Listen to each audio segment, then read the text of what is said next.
E aí, gente, começa mais um Papo Daqui, mais um episódio da nossa segunda temporada de entrevistas com ex-jogadores que passaram aqui pelo Grêmio e pelo Inter. E dessa vez eu tenho aí o prazer de receber um cara que passou pelo Grêmio no início da década de 2010 ali, e que também fez parte do time da Portuguesa, que era comparado ao Barcelona. Então isso não é todo mundo que pode dizer isso, que é o meu parceiro Marco Antônio. Tudo certo? Tudo certo, Guilherme. Prazer estar falando contigo aí. Um abraço aos gremistas. Um clube que ficou marcado na minha carreira como um dos principais clubes que eu joguei. Então é sempre um prazer estar falando de Grêmio aqui. Cara, eu queria começar te perguntando uma coisa. Eu te conheci no ano de 2005, foi o primeiro ano que eu colecionei um álbum de figurinha do Campeonato Brasileiro e tinha tua figurinha no time de São Paulo. Eu queria saber, pra ti que é jogador, passa na tua cabeça em algum momento a vontade ou como é que é a sensação de tu piá que sonha ser jogador e que daqui a pouco tu colecionou álbum quando criança, quando tu vira profissional, tem uma figurinha do teu nome no álbum? Cara, foi irado, assim, cada parte da carreira que a gente vai vivenciando é uma situação nova, né? Aqui em São Paulo a gente fala bater figurinha, não sei como é que fala no Sul, mas bater bafo, não sei se é Isso, assim, no né? Sul é bafo. Porra, brincava na escola de bater figurinha e aí do nada os teus amigos e tal começam a mandar foto que compraram um álbum de figurinha e você apareceu. Porra, é muito louco, assim, a cabeça fica pilhada porque realmente é aquela primeira sensação de, porra, deu certo, sabe? Então, é maneiro demais, assim, você encontrar uma molecada, você sendo um moleque ainda, porque na época eu tinha 18 anos, você encontrar uma molecada que vem falar contigo, vem com a figurinha, puta, é legal demais, cara, uma sensação, assim, diferente e difícil de descrever, assim, sabe? Mas, porra, foi sensacional. Cara, antes de tu jogar no Grêmio, tu teve uma passagem no Sul antes disso. Tu foi contratado pelo Juventude em 2006. Isso. Como é que foi aquele... Tu não ficou muito tempo ali, logo tu foi pro esporte, não chegou a ficar muito aqui no Juventude, mas como é que foi aquela passagem aqui no Sul, essa primeira passagem? Eu fui em 2006, né, no início, eu fui emprestado pelo São Paulo. Cara, assim, não foi uma passagem brilhante, foi uma passagem boa, começou boa, e depois do início do Brasileiro, eu estava ainda na minha fase, que eu costumo brincar, que era uma fase meio rebelde ainda, daquele cara que tinha um monte de planos no São Paulo. Em 2005, depois de ser campeão da Libertadores, eu estava com aquela pilha de ir para o Mundial, de disputar, e aí o São Paulo foi e me emprestou para o Santo André, eu fui envolvido numa negociação para a chegada do Richarlison, e deu sabe, aquela desanimada, e aí eu comecei a meio que patinar na carreira, a Juventude me abriu as portas, um desejo enorme de que eu fosse para lá. No início eu fui empolgadaço, assim, depois eu sofri um pouco com o frio, eu tinha, sabe, uma dificuldade enorme ali em Caxias, nos treinamentos, porque o CT do Juventude era tudo aberto, descampado, era um frio absurdo. Eu tinha dificuldade com o corpo de adaptação ao clima. E assim, começou bem a passagem, depois sofri com algumas lesões, e aí no início do Brasileiro eu já tinha perdido um pouco de espaço.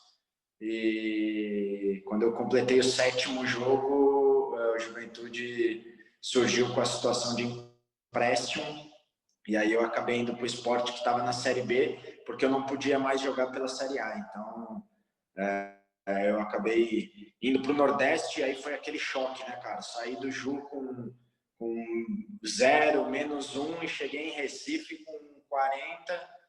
E aí também, de novo, mais uma vez, sofri com lesão.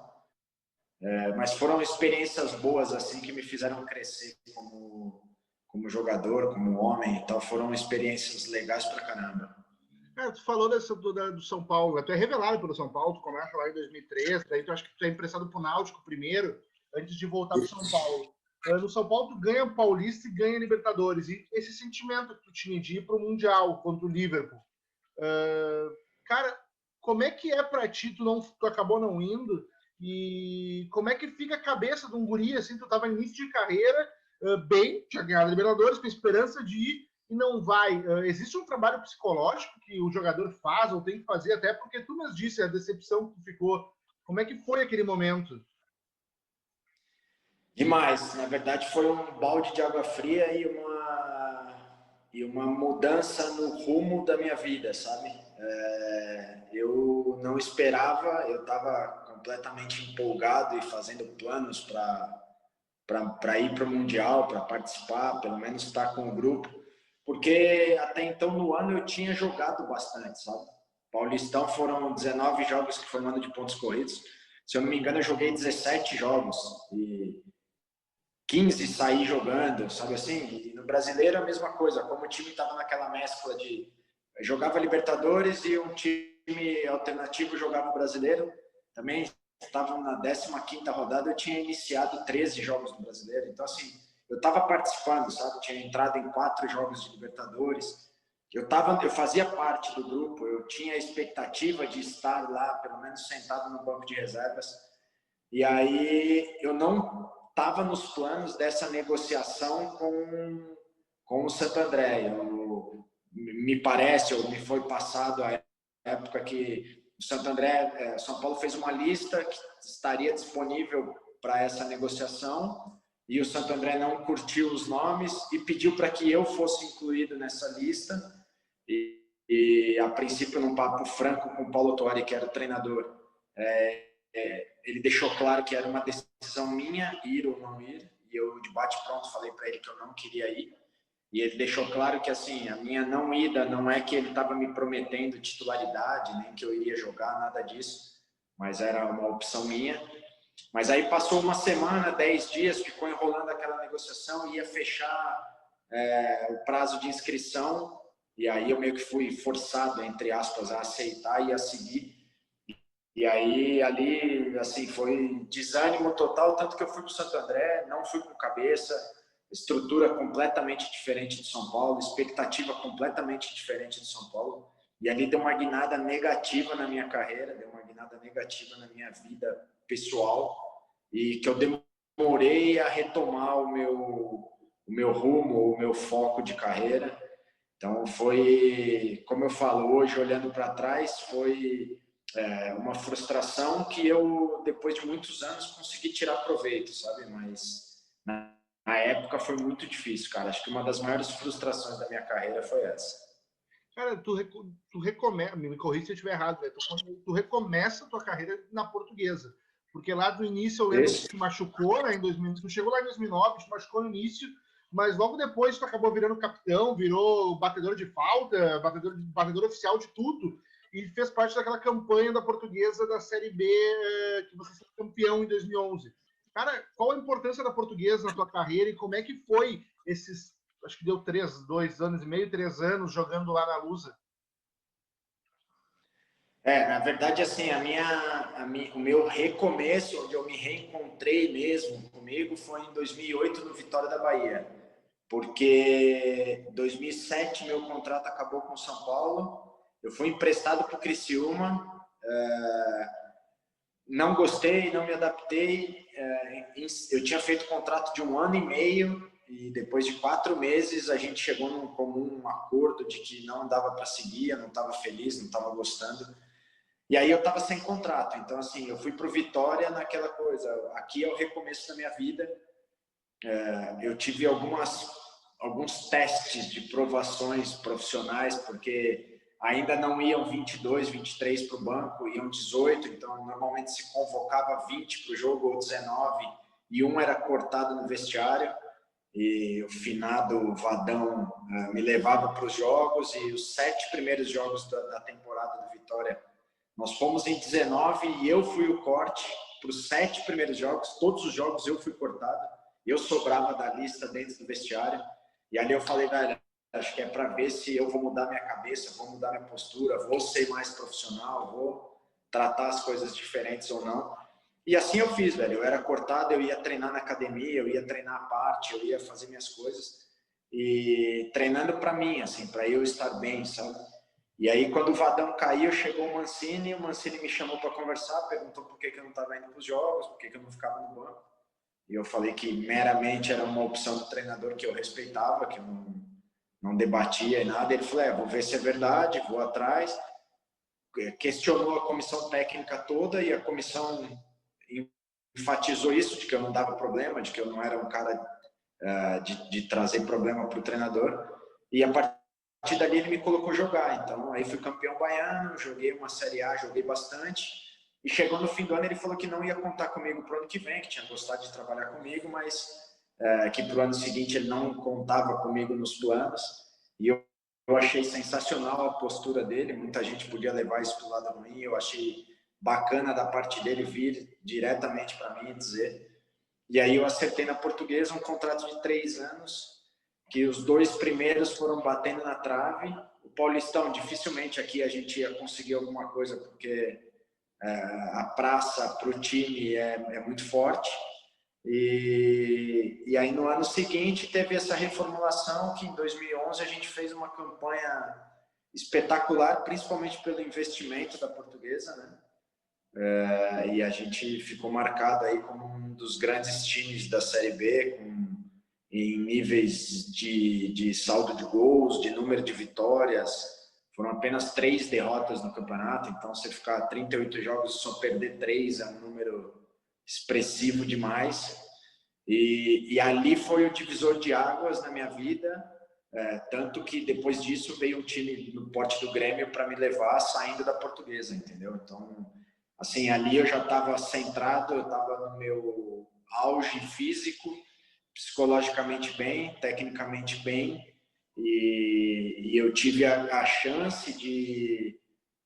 não é porque eu estou dando esse bate-papo com um cara do Sul que entrevista ex-jogadores da dupla Grenal, mas eu tinha um sonho de criança que era jogar no Grêmio e no Flamengo. Não me pergunte o porquê, não, aquelas coisas que não tenho porquê. Eu queria jogar no Olímpico pelo Grêmio e eu queria jogar no Maracanã pelo Flamengo. Esse era o meu desejo de criança, sabe? Quando você vai se realizar profissionalmente? Quando isso acontecer.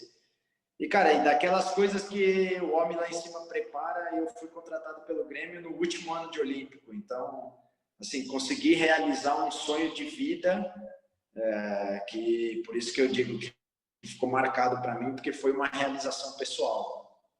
Cara, na Portuguesa ali, como tu falou, aquela campanha foi sensacional. Muita gente, daqui a pouco, no início do ano, nem achava que a Portuguesa faria aquela campanha. Vocês eram comparados ao Barcelona, tu era o Xavi Antônio daquele time. Cara, como é que era o ambiente na Portuguesa, cara? Porque, tipo, para um time que, como tu falou, em São Paulo, penava porque a praça tinha grandes times. Não que a Portuguesa não seja um grande time, mas tinham times mais bem estruturados. E na Série B é um campeonato complicado. Como é que foi, assim, o que aconteceu para aquele time dar essa liga de dar tudo certo e chegar nesse nível que chegou? Eu acho que a gestão do comando foi uma sinergia de diretoria com a comissão técnica. O Jorginho, depois da eliminação do Paulista para o São Paulo nas quartas de final, até o início do Brasileiro, teve um mês de trabalho, foi quando o Jorginho chegou. Nos 2 anos anteriores, quando a gente foi eliminado do Paulista, a gente tinha férias, tirava férias no meio da temporada, e quando voltava das férias já tinha acontecido a reformulação do elenco, quem ia ficar para o Brasileiro, quem ia sair. E no ano do Jorginho, a gente foi eliminado no domingo, na segunda-feira a gente continuou treinando, e a reformulação foi feita com a gente treinando, né? Então, eu acho que isso fez toda a diferença. E ele definitivamente, assim, ele mudou o perfil do elenco, sabe? Ele tinha alguns jogadores de nome que já tinham passado em times grandes e ele ficou com quem ele entendia que podia agregar a proposta de trabalho que ele tinha e foi buscar uma molecada que ninguém conhecia, uma molecada que estava com fome de alguma coisa, que queria vencer a qualquer custo. E nesse tempo de trabalho ele conseguiu implantar a filosofia dele, achou um sistema de jogo, criou um ambiente de olho no olho, de jogar real para o jogador, e aí criou essa liga. E aí, durante os jogos, quando os resultados, os 2 primeiros jogos, se eu não me engano, nós ganhamos de 4-0 do Náutico e de 5-2 o segundo jogo, a gente já falou, pô, tem alguma coisa diferente nesse ano, sabe? Colocamos metas curtas, eram metas de 6 jogos, que a gente tinha que somar, se eu não me engano, 10 pontos a cada 6 jogos, ou 11 pontos a cada 6 jogos. Então, eram 3 vitórias, eram 11 pontos. Nós fizemos mini metas de 6 jogos, eram 3 vitórias, 2 empates e 1 derrota, para a gente bater a nossa meta. Então, assim, na primeira meta a gente foi, bateu, a segunda bateu, a terceira já fez 4 vitórias seguidas, já estourou a meta e começou a próxima. A gente começou a ver que estava diferente o ano e foi ganhando confiança. E futebol nada mais é que confiança, parceria, entrosamento e tudo isso a gente conseguiu, mas eu acho que graças à gestão do comando daquele grupo, como foi formatado a estrutura do time, como é que foi pensado a temporada, eu acho que ali ele foi muito feliz e o resultado apareceu, né? Cara, e daí, depois daquele ano sensacional ali que vocês fizeram, os campeões da Série B, surge a proposta do Grêmio. Como é que surge essa proposta para ti e como é que era para o guri que tinha o sonho de jogar no Olímpico receber essa proposta? Eu tinha, em agosto de 2011, eu conheci a minha esposa, né, que está comigo desde então, e a gente começou a namorar e eu fui de férias no fim do ano, a gente organizou e foi de férias para os Estados Unidos. Eu saí daqui do Brasil para viajar e eu tinha a portuguesa que tinha me chamado para renovar e eu tinha uma proposta do Cruzeiro em mãos para ir, era o Wagner Mancini, de novo treinador que estava no Cruzeiro na época, e eu estava com uma proposta do Cruzeiro. E, cara, o Cruzeiro, naquela época, já era uma baita proposta para mim. A portuguesa, em termos financeiros, não era o que eu esperava pelo ano que eu tinha tido, né? Mas, assim, de coração e de desejo, poderia ter aceitado a proposta. E eu fui para lá balançado com o Cruzeiro, assim, puta, que legal, apareceu o Cruzeiro, bacana. E aí eu tava lá de férias e aí meu empresário ligou e falou, cara, o Pelaipe me procurou e quer você lá no Grêmio. E aí? Falei, fecha. Não, mas é salário, valores. Era o Álvaro, meu empresário. Eu falei, Álvaro, velho, fecha que eu quero ir. Ele falou, não, beleza, então, curte as férias e aí quando você voltar a gente acerta. Falei, não, acerta, ajusta e quando eu voltar a gente vai para lá, faz os exames, faz tudo o que precisa fazer. E assim foi feito, assim, não durou 5 minutos, eu não perguntei de valores, de proposta, nada. Falei, pode acertar que eu quero ir. E, cara, foi assim, foi rápido porque era uma coisa pessoal que eu queria realizar. Fora toda a estruturação, né? Eu estava acompanhando, eu já tinha visto que tinham contratado o Kleber era um grande amigo meu de categoria de base, eu vi que tinham acertado com o Moreno, que estavam pensando numa nova era para o Grêmio, ele queria se iniciar naquele ano, e para mim foi uma grande oportunidade de carreira que me surgiu. Mesmo sabendo que o meu estilo de jogo não era o ideal para o futebol do Sul, mas eu acho que como desafio, como oportunidade, foi uma das grandes oportunidades que surgiram na minha carreira. Quando tu chega, tu falou do Pelaipe, né? O Pelaipe afirmava que tu era melhor que o Douglas e tu veio para substituir o Douglas naquele time. O Douglas tinha ido embora, o Douglas era meio armador e tu seria o novo meio armador do Grêmio. Pelo menos era assim que te vendiam aqui na imprensa do Sul, né? Ser comparado ao Douglas, que era o cara que era o titular até então, isso foi positivo? Isso colocou uma pressão em ti que daqui a pouco era desnecessária? Como é que foi essa chegada aqui? Não, pressão e não. O Douglas ainda não tinha saído, tanto que a gente jogou junto, mas ele estava naquela de sai, não sai, né? Os grandes percalços na minha carreira foi quando eu surgi no São Paulo como novo Kaká. Quando eu fui pro Grêmio, eu fui comparado ao Douglas. Eu nunca fui um camisa 10 de carreira, de posição, de movimentação no campo. Eu sempre fui um 8, eu era um segundo volante, um terceiro homem de meio campo. Então, assim, quando você compara a Kaká e compara a Douglas, você está falando de caras mais agudos, de caras mais para frente, de caras que fazem mais gols. Eu nunca fui esse cara, entendeu? Mas talvez pela minha contratação em cima do que eu tinha feito na Portuguesa, porque na Portuguesa, com 26 anos, eu era um dos caras mais velhos do elenco. Pela característica de jogo, o Jorginho falou, cara, por ser uma Série B e você não ser um cara de velocidade, você vai pensar o jogo para o meu time. Ele me colocou numa posição no campo, me deixando meio livre para fazer isso.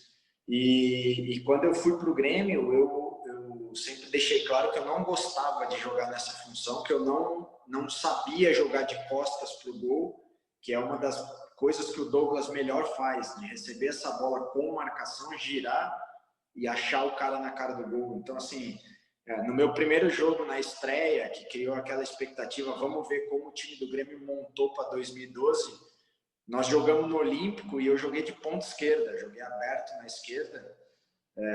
Era um esquema meio... Era um 4-4-2, mas o Douglas aberto na direita e eu aberto na esquerda, com o Moreno e o Kleber enfiado. Nós perdemos de 2-0 em casa. E assim, toda aquela expectativa virou frustração, porque não era aquele time que o torcedor estava esperando ver. Não eram aqueles jogadores que eles tinham vendido a imagem que estava acontecendo em campo, sabe? Então, não foi pressão e não foi responsabilidade, porque isso era tranquilo para mim, para eu poder administrar. Mas eu não tinha as características do Douglas para poder fazer a função. E acho ele um dos grandes jogadores que eu joguei junto, um dos grandes craques que eu joguei junto. Nos jogos já era maravilhoso você acompanhar o Douglas na grande fase dele. Nos treinamentos, o que ele fazia de pifar os atacantes, de achar umas bolas que era só o Douglas que achava, uma velocidade de pensamento absurda. É um dos caras que eu fiquei amigo e tenho uma admiração pelo profissional que ele era, porque mesmo contestado, quando falava no Douglas em campo era de uma inteligência absurda. Então, assim, essa comparação não cabia por características, mas eu tive que entender que era o que foi vendido. Pô, contrataram o camisa 10 da Portuguesa. Pô, o camisa 10 ele faz tal coisa e não era a minha função, entendeu? Cara, no Grêmio aqui, tu faz os teus 2 primeiros anos, tu joga bastante, tu tá no elenco, e depois tu é emprestado em 13 e 14. Avaliando a tua passagem pelo Grêmio aqui, como é que tu avalia ela? Que eu vi que depois tu deu uma entrevista quando tu estava no Figueirense, acho, quando tu estava saindo do Figueirense para ser vendido, para jogar fora, que tu tinha se sentido desrespeitado um pouco não pelo clube, né, sim pelas pessoas, porque tu treinou afastado um tempo aqui. Dividindo a tua carreira em 2 momentos, no momento que tu tá aqui, aqueles 2 primeiros anos, e nos momentos depois que tu é emprestado, fica nesse vai e não vai, como é que tu avalia a tua passagem pelo Grêmio? O início, eu sempre fui um cara assim, muito de grupo, muito nós antes do eu, sempre. Fui um cara que, mesmo eu vindo da Portuguesa, eu tinha voz no vestiário, eu era respeitado pelos meus posicionamentos, eu nunca fui de fugir de posicionamento nenhum. Eu sempre dei as minhas opiniões com relação a grupo, pensando no grupo, nunca puxei para um lado particular ou algo que fosse me favorecer. Então, assim, nos primeiros anos, tanto que eu ganhei o respeito do Vanderlei Luxemburgo, que foi um dos maiores treinadores que eu já vi no futebol e que eu tive o prazer de trabalhar junto, justamente por essa minha postura de grupo, tá? E quando eu saí emprestado a primeira vez, foi na transição do Vanderlei para o Renato. Quando o Renato chegou, eu tinha tomado uma injeção e a injeção pegou uma bactéria, eu tive que fazer umas cirurgias pressas, e aí eu estava me curando dessa lesão, entre aspas, né, que eu tomei uma injeção para sarar uma dor, mas infelizmente infeccionou e eu tive que fazer uma cirurgia pressas. E aí apareceu o Atlético Paranaense, de novo através do Mancini. Mancini estava no Atlético Paranaense e pediu minha contratação lá. E aí eu fui, conversei com o Renato numa boa, fui para o Atlético Paranaense. Quando eu volto no ano seguinte, em 2014, tinha mudado a gestão do Grêmio, né? Tinha chegado o Rui Costa como gerente, o presidente já tinha mudado, mas eu já tinha mudado mesmo com a minha... Eu lá em 2013, né, que a eleição foi de 12 para 13, mas aí eu tinha o Vanderlei que me segurava lá porque ele gostava de mim. A torcida estava pegando no meu pé, mas ele sabia que como grupo ele podia contar comigo, sabe? E ele sempre teve conversas francas comigo com relação a respeito e consideração pelo profissional que eu era, pelo cara que eu era de vestiário, por todas as coisas que eu fazia nos bastidores ali, em termos de colaboração. E aí, quando eu volto em 2014, eu dei a entrevista no Figueirense, e é o que eu explico agora, eu me senti desrespeitado porque a alegação de me colocar a treinar separado, pediram pro seu Verardi me chamar e me falar, sabe? Eu estava no ônibus para ir para Bento, para fazer a pré-temporada, o seu Verardi pede para eu ir na sala dele, com o maior respeito do mundo, o maior cuidado, ele vem me avisar que eu vou treinar separado, e o seu Verardi me conheceu como pessoa, como esse profissional que eu estou te dizendo, e ele estava constrangido de ter que me dar essa notícia, porque quem tinha que ter me dado a notícia não deu. E deixaram ao cargo do seu Verardi fazer isso. E eu simplesmente, seu Verardi, eu sei que não é o senhor, respeito, não tenho nada contra, pelo amor de Deus, só quero entender o motivo. Por que vão me colocar a treinar separado? Se o Grêmio ou se os diretores do Grêmio não gostam do meu futebol, é um direito, cara, mas isso não tem relação com me deixar treinar no grupo ou me deixar treinar separado. Entendeu? Se vocês não me querem mais aqui, tá tudo certo. Eu vou buscar um time para mim, mas deixa eu ficar treinando. Qual é o motivo de eu não poder ficar treinando com o grupo, sendo que eu sempre fui um cara de grupo? Não é que eu vou ficar no grupo criando problemas ou treinando de cara fechada ou arrumando confusão. Eu só queria estar treinando para eu estar bem fisicamente, para eu poder arrumar um clube, poder sair de lá. Como é que eu iria ser negociado se noticiavam que eu estava treinando separado? Que clube iria me querer se eu estava afastado, entendeu? Foi isso que eu expus para ele. Eu não estou aqui querendo empurrar a goela abaixo de que eu posso colaborar ou não. Não, eu só quero treinar com o grupo. Tanto que o time foi para Bento Gonçalves e os jogadores se reuniram com o Anderson, que era o treinador, e pediram para que eu voltasse a treinar com o grupo. E não tinha sido uma decisão do Anderson, tinha sido uma decisão da diretoria. E aí, assim que eu fiquei treinando com o Sub-20, com o Mabilha, com os meninos que começaram o gauchão naquela época. E aí, quando eles voltam da pré-temporada, aí o Rui Costa me ligou dizendo: a gente mexeu aqui, você vai voltar a treinar amanhã. Mas assim, para notícia boa, todo mundo faz. Quando é notícia ruim, não, entendeu? Então, eu não entendi o motivo, sendo que eu fiquei 15 dias treinando separado, simplesmente porque alguns torcedores não gostavam do meu futebol, ou eu não estava bem. Tá tudo certo. Eu não estou aqui para criticar quem não gostava, muito pelo contrário, todo mundo tem todo o direito de achar o que quiser. Eu só me senti desrespeitado como profissional de ter sido colocado para treinar separado só porque o clube não me queria mais. Eu não sou a favor disso, não compactuo disso, e acho também que comercialmente não é uma boa estratégia, mas enfim. Respeitei, cumpri o meu papel, fiz o que eu tinha que fazer e segurei comigo a opinião de que eu fui tratado de uma forma que não precisaria ter sido, mas enfim. Cara, eu não sei. Passou. Não sei se daqui a pouco tu vai me dizer que faz isso, tá? Na entrevista, dos que eu já entrevistei até agora, acho que tu é o 45º cara que eu estou entrevistando, envolvido com o Grêmio e com o Inter. Foi um dos caras mais sinceros de contar coisas do futebol que muitas vezes as pessoas, o torcedor não sabe. Como essa questão do Grêmio, como a questão da tua tristeza em não ter sido relacionado para o Mundial pelo São Paulo. São muitas vezes problemas que o jogador passa e que pela glamorização da profissão não chegam ao torcedor. Tu chegou a... Existe na base, ou tu faz isso daqui a pouco, como eu não sei, pode ser, um trabalho psicológico para a galera que está começando a carreira a entender que não é só o glamour que aparece e que tem esses perrengues que tu tá falando, ou daqui a pouco tu tem algum projeto nesse sentido com jogadores? Eu não sei o que tu faz hoje em dia, né?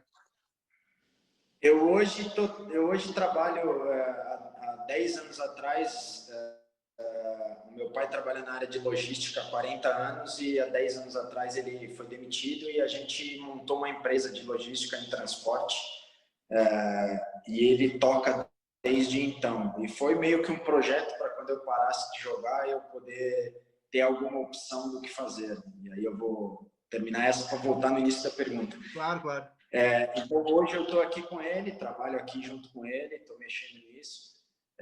E estou mexendo, recebi um convite para agenciar jogadores no escritório de um amigo, e também em paralelo estou começando a voltar para o futebol. Depois de 2 anos que eu quis me afastar completamente do futebol, agora eu estou voltando nesse sentido. E aí é o início da pergunta.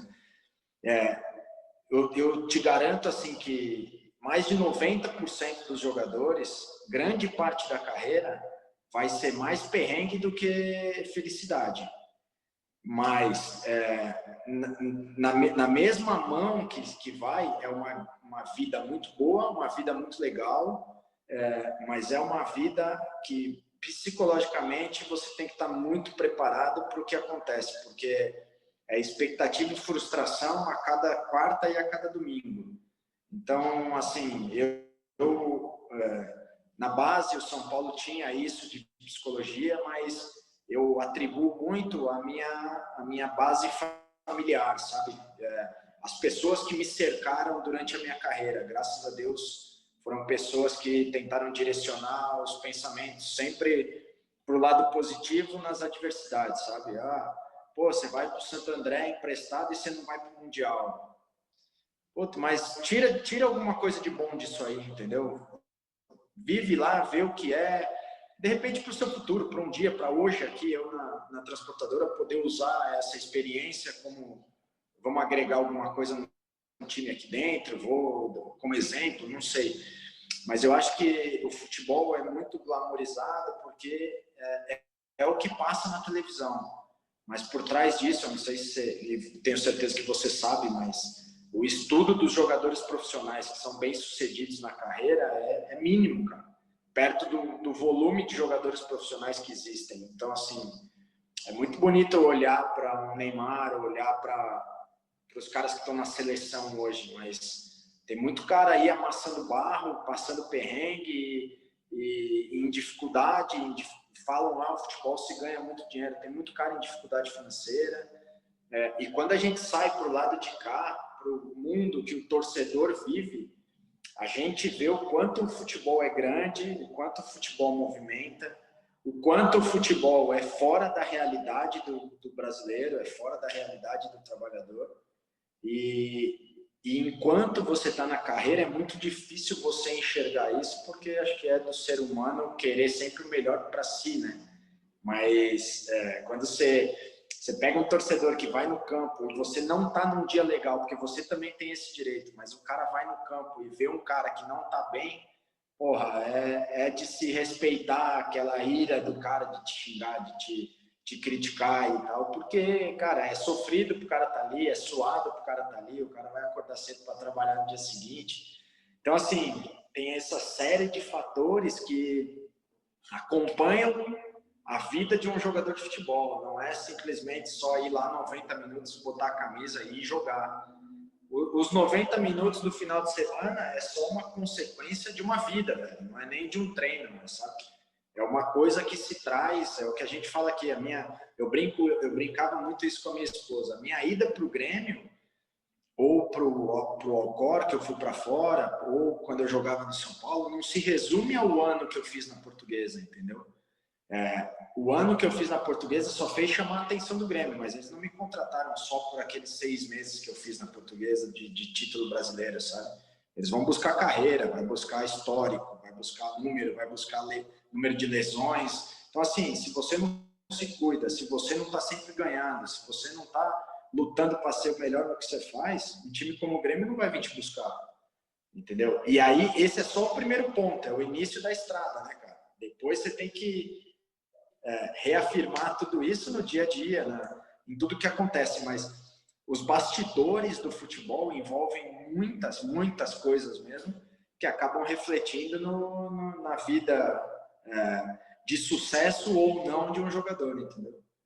E hoje, tu com a cabeça de hoje, que viveu tudo que viveu, que pensa nisso bastante pelo que eu vi, tanto é que eu acredito que se tu vai trabalhar com a gente, tu daqui a pouco até vivência tu vai poder passar para essa gurizada que está começando. Tem alguma coisa que tu teria feito diferente na tua carreira? Nada. Senão não teria essa cabeça de hoje, né?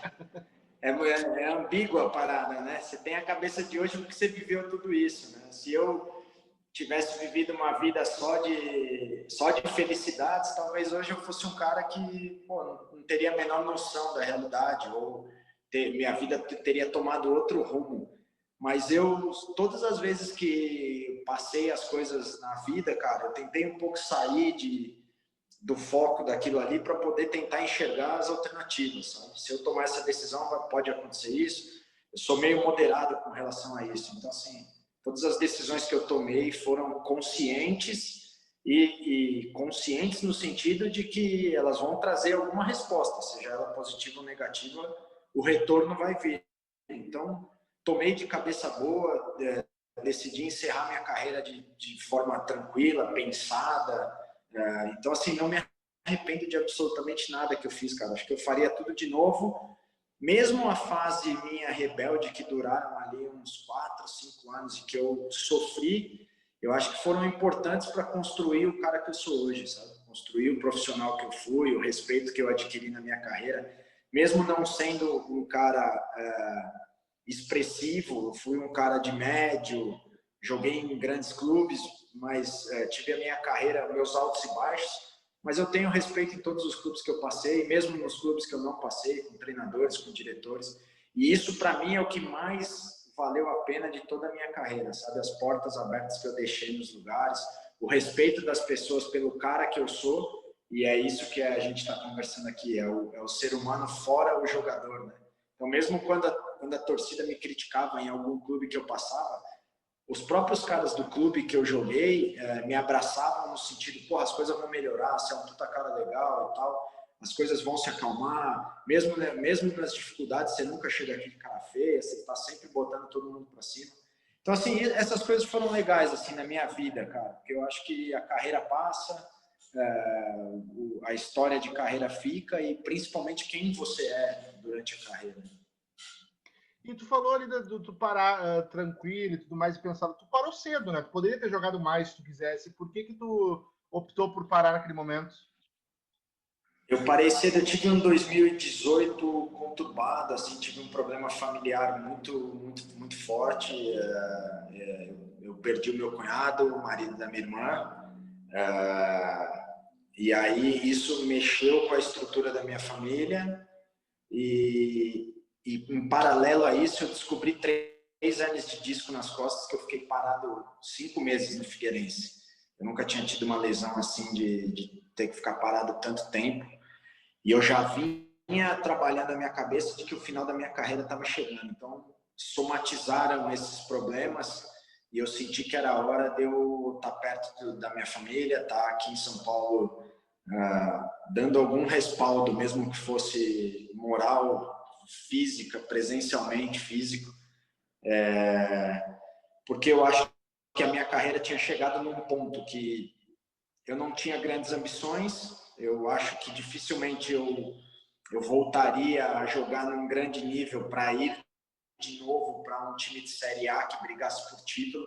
Então, assim, eu ia estender a minha carreira, para falar bem francamente, para continuar trabalhando, tendo um salário para receber e tentando dar o meu melhor. Mas talvez esse meu melhor já não fosse aquilo que eu poderia dar, porque meu corpo já não respondia igual, as dores que eu sentia para poder estar em campo eram muito sofridas. Então, assim, não era nem justo comigo, nem justo com quem apostaria em mim para ir para algum lugar. Ah, vamos fazer um contrato, eu vou te pagar e você vem. Porque eu não sei o retorno que eu conseguiria dar em campo, entendeu? E aí juntou esse problema familiar, eu sentei com a minha mulher, conversei e achei que era hora de eu tentar outro caminho. Aí sentei com meu pai, surgiu a oportunidade de já vir aqui para a empresa, para trabalhar, e aí eu resolvi parar, mas como eu te falei, parar tranquilo no sentido de cabeça, sabe? Não sou aquele cara que parei frustrado, queria ter ido mais. Não, cara, eu realizei meu sonho de criança, vivi o que eu tinha para viver na carreira, foi delicioso. Fiquei com um sonho em aberto que eu não consegui jogar no Flamengo, mas realizei outros, que era jogar no São Paulo profissional, jogar no Grêmio, viver uma experiência fora do país. Então, foi bacana pra caramba. Cara, antes da gente encerrar, eu podia fazer um bate-bola rapidinho contigo? Claro. Qual, é o, qual era o teu ídolo no futebol? Cara, desde moleque foi o Raí. O melhor momento da tua carreira? Acho que foi o título da Portuguesa. Acho que eu estava no meu ápice ali, físico, técnico, psicológico. E o pior momento? Meu empréstimo para o Santo André. Um jogador que tu queria ter jogado com ele, mas não pôde. Seja por não ser da mesma época, não ser do mesmo time. Um jogador que eu queria ter jogado, cara. Puta, essa é difícil, hein? Ronaldo Fenômeno. E o melhor cara que tu jogou junto. Nossa, aí tem alguns, hein, cara. Mas acho que de bate-pronto assim, Kaká tava numa fase absurda. O marcador mais difícil que tu encarou. Cara, olha, peguei Rockenbach no Grêmio, que meu Deus do céu. Chato, hein? Tem algum jogo que tu considera assim o jogo da tua vida, que foi aquela partida que tu fez perfeita, que tu não errou nada naquele jogo? Acho que essa não existe, não, cara. Tive algumas partidas boas, mas passar assim perfeita é muito difícil. Mas tive algumas partidas muito, muito, muito legais. Assim. Portuguesa esse ano, no próprio Grêmio, eu fiz alguns bons jogos, São Paulo. Mas Qual, não lembro uma assim de muito pronto para te dizer. qual o melhor treinador que tu teve? Ah, acho que o Vanderlei Luxemburgo. E o treinador que mais pegou no teu pé? Guto Ferreira. O futebol te deixou mais bonito? Com certeza. Essa lata aqui, só a bola para ajudar. O Marco Antônio solteiro, como é que ele era? Eu tive uma fase de aproveitar a vida, mas um cara muito responsável, tá, velho? Mas eu gostava de uma bagunça também. E quem foi o jogador mais resenha que tu conheceu na carreira? Fábio Santos, Tem, algum, lateral esquerdo. tem alguma história com ele que tu possa contar, que não vá prejudicar o homem? Cara, ele é espetacular, assim, velho. O dia a dia com ele é só risada, velho. Quem conhece esse cara, e ele não tem um cara no futebol brasileiro que não goste desse moleque. Ele é um fenômeno, assim. O cara é um absurdo. É só risada. Cara, eu gostaria de, mais uma vez, te agradecer por ter topado participar do papo comigo. E eu espero que tenha sido tão legal para ti contar e relembrar essas histórias quanto foi para mim ouvir elas pela primeira vez. Legal, velho. Eu que te agradeço. Pô, de tantos caras aí para entrevistar, você pensar no meu nome, prazer, uma honra. Espero que o teu canal aí tenha muito sucesso. Foi muito bacana, muito legal. As perguntas bem show de bola. Desejo todo sucesso para você e conte comigo aí. Pô, e quando tu vir pro sul aqui, o churrasco e a cerveja é comigo. Porra, fechado. Agora tá liberada a cerveja, tá tudo em casa. Valeu, Marco Antônio. Até mais. Valeu, irmão. Fica com Deus aí. Tchau, tchau. Valeu.